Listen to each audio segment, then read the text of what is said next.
बस हेल्पर को छुरा माड़ पर उत्तेजना संबलपुर अईठापाली बस स्टाण्ड में विलंबित राति में बस हेल्पर भुवन जेना को मरणांतक आक्रमण होती छुरी रे आक्रमण करा गुरुतर अवस्था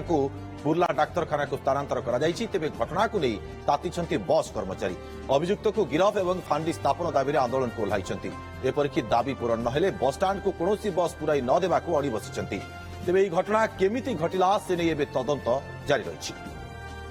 अधिक सूचना संजय जेना संबलपुर ब्यूरो हेड आम सहित जोड़ी फोन लाइन रे संजय जानवा चाहिए ये घटना केमिति घटिला छुरामाड़ा घटना वर्तमान स्थिति कौन रही संजय?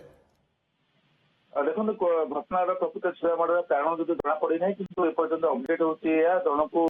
सन्देह अटक रखा दाबी अभियुक्त गिरफ करने घर बस स्टाण्ड परिसर में एक फांडी स्थापन करने दाबी बर्तमान संबलपुर घर बस स्टाण्ड रु बस चलाचल बंद रही अन्य पक्षे बुर्ला हस्पिटाल भर्ती कर आहत होती अनेक गुट पेटर में आघात रही मुंडे आघात लगी स्टिच कराई पेटर अनेक एकाधिक स्टिच पड़ी से मुंडे स्टिच पड़ी रक्तस्राव होता सहित बर्तमान ट्रिटमेंट चली कहीं किए आक्रमण कला पाखापाखि राति 3टा बेले घटना घटी तो से नहीं पुलिस तदंत करुच्ची अभियुक्त धरा पड़ा पर स्पष्ट हम और परवर्ती समय जो दाबी रही फांडी स्थापन पुलिस लोक दाबी शुणी स्वाभाविक केमती बस चलाचल को से नहीं आलोचना करुच्ची।